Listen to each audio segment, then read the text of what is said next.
January 12th, Daily Devotional, titled Lift 'Em Up, written by Ellen G. White. Sacrifices and ordinances revealed God's divine love. Every priest stands daily at his service, offering repeatedly the same sacrifices, which can never take away sins. But when Christ had offered for all time a single sacrifice for sins, he sat down at the right hand of God. Hebrews chapter 10, verses 11 and 12. In patriarchal times, the sacrificial offerings connected with divine worship constituted a perpetual reminder of the coming of a Savior, and thus it was with the entire ritual of the sanctuary services throughout Israel's history.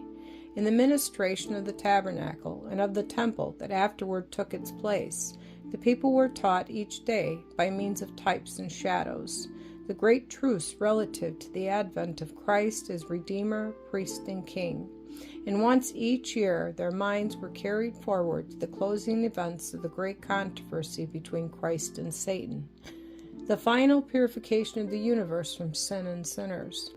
The sacrifices and offerings of the Mosaic ritual were ever pointing toward a better service, even a heavenly.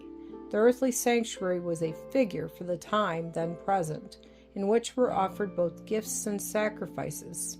Its two holy places were patterns of things in the heavens. For Christ, our great high priest, is today a minister of the sanctuary and of the true tabernacle which the Lord pitched and not man. Hebrews chapter 9, verses 9 and 23, and Hebrews chapter 8, verse 2.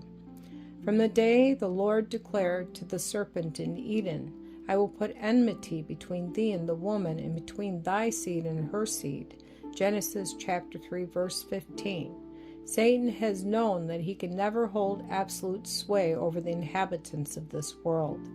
When Adam and his sons began to offer the ceremonial sacrifices ordained by God as a type of the coming Redeemer, Satan discerned in these a symbol of communion between earth and heaven.